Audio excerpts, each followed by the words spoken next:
Şimdi asitli ve cips ürünleri gibi fabrikasyon ürünlerinin içerisinde bol miktarda zararlı bileşen bulunur. Nedir bunlar? Koruyucu maddeler, katkı maddeleri, yüksek şeker, yüksek yağ, trans yağlar, kötü yağlar, renklendiriciler gibi sağlık açısından sağlığı olumsuz etkileyen birçok zararlı bileşen içerir. Bunlar da çocuklarda ciddi sağlık problemlerine yol açar. Şimdi öncelikle ilk olarak obezite problemi. Obezite dediğimiz olay çocuklarda yağlanma şeklinde kendini gösterir. Yani vücutta anormal bir şekilde yağlanma olmasıdır. Bunun sebebi ise bu paketli gıdalarda yüksek şeker, yüksek yağ, yüksek trans yağlar, yüksek kaloriye sahip olmalarından kaynaklıdır. Çocuklar bunları tükettikçe, maalesef ki fazla tükettikçe yağlanma şeklinde kendini gösterir. Obezite ile birlikte diyabet, insülin direnci, karaciğer yağlanması, işte bağışıklık sisteminde problemlere sebep olabilir, mide problemleri yaratabilir. Özellikle bağırsak mikrobiyatasında problemlere yol açarak bağışıklık sistemini düşürebilir. Bu da hastalıklara açık hale gelmemize sebep olur. Özellikle yapılan son çalışmalarda yüksek şeker oranına sahip bu paketli ürünlerin tüketimiyle birlikte çocuklarda hiperaktivite ve dikkat eksikliği bozukluğu arttığı gündeme gelmiştir.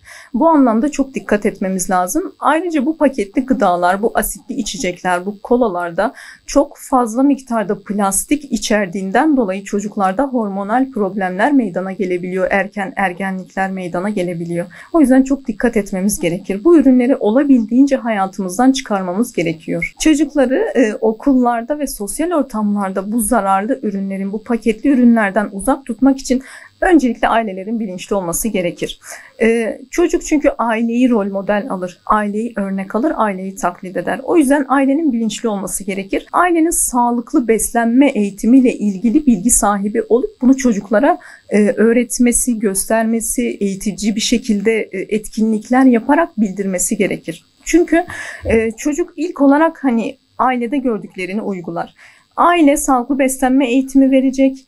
Aile bu zararlı gıdaların zararlarını kolayca, basit bir şekilde anlatacak. Gerekirse çocuk ailesiyle birlikte bu etkinliklere katılacak. Evde aile kesinlikle abur cubur bulundurmayacak.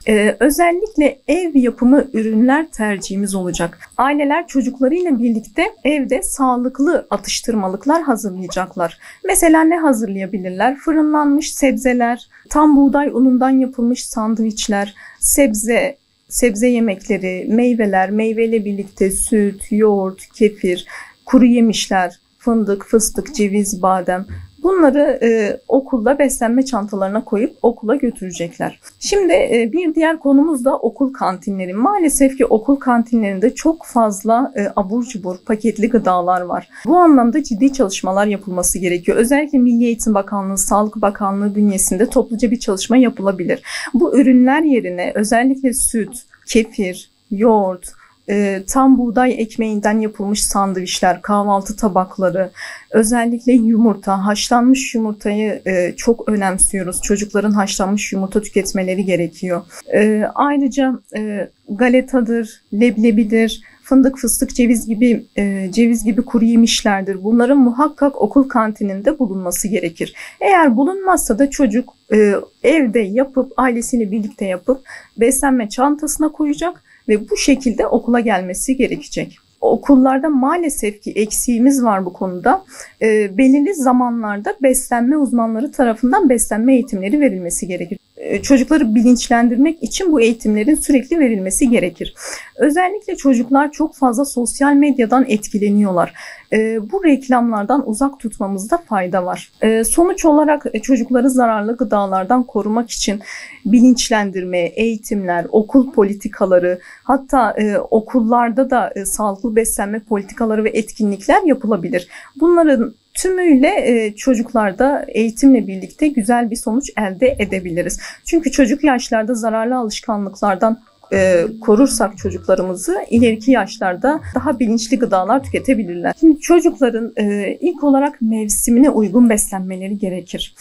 Onun dışında sağlıklı, dengeli ve yeterli bir beslenme planı oluşturmamız gerekiyor. Yani Proteini de olacak çocuğun, sağlıklı karbonhidratlardan tüketecek, sağlıklı yağlardan tüketecek. Nedir bunlardan kastımız? Protein olarak et, tavuk, balık, peynirdir, yumurtadır, kuru baklagillerdir. Sağlıklı karbonhidrat olarak sebzeler, meyveler, tam tahıllı ürünler. Yağ olarak da zeytinyağları, işte fındık, fıstık, ceviz, badem, zeytin, avokado gibi sağlıklı yağlar, süt ve süt ürünleri yani yoğurttur, kefirdir, ayrandır, süttür. Bunları muhakkak beslenme düzeninde olması gerekir. İkinci olarak renkli tabaklar oluşturmamız gerekiyor. Bütün besin gruplarından alacağız dedik. Dengeli bir şekilde alacağız. Mevsimine uygun besleneceğiz. Onun dışında öğün atlamamamız gerekiyor. Yani sabah, öğle, akşam şeklinde 3 ana öğün beslenip 2 veya 3 tane ara öğün yapmamız gerekir. Şimdi kahvaltıya protein içeren bir kahvaltıyla güne başlamamız gerekiyor. Özellikle yumurta tüketimini önemsiyoruz. Ara öğünlerde de fast food, paketli gıdalar, işte cipstir, koladır, çikolata gibi abur cuburlardan uzak durmalıyız. Onların yerine işte meyvelerdir, kuru yemişlerdir, fındık, fıstık, ceviz, badem, leblebi, galeta veya tam buğday ekmeğinden yapılmış sandviçler veya tam buğday ekmeğinden yapılmış tostlar veya protein içeren salatalar, kuru baklagil içeren salatalar tüketebiliriz. Onun dışında su içimine dikkat ediyoruz. Özellikle su içme alışkanlığını edinmek için renkli ve eğlenceli suluklar tercih edebiliriz. Hatırlatıcılardan yararlanabiliriz. Veya suyun içerisine bir parça meyve koyabiliriz. Fast food'tan, paketli gıdalardan uzak durmamız gerekiyor. Aileyle birlikte yeme alışkanlığını oturtmamız gerekir. Buna çok önem veriyoruz. Bu zaten ailede bitiyor. Hani ailenin bu anlamda bilinçli olması gerekir. Hatta ailelere de zaman zaman eğitimler verilebilir bu anlamda. Ve fiziksel aktivite, hareket. Yani çocuk dışarı çıkıp oyun oynayacak, işte parka gidecek, top oynayacak, yürüyüş yapacak, koşacak veya tenis oynayacak veya voleybol, top oynayacak. Hani bu tarz şeylere de dikkat etmemiz gerekir. Eğitim, bilinçlendirme ve doğru alışkanlıklarla çocuklarımıza sağlıklı beslenmenin önemini anlatmamız gerekir. Çocuklarımızın geleceğini korumak için şimdiden aileler olarak elimizi taşın altına koyacağız. Bugünden adımımızı atacağız.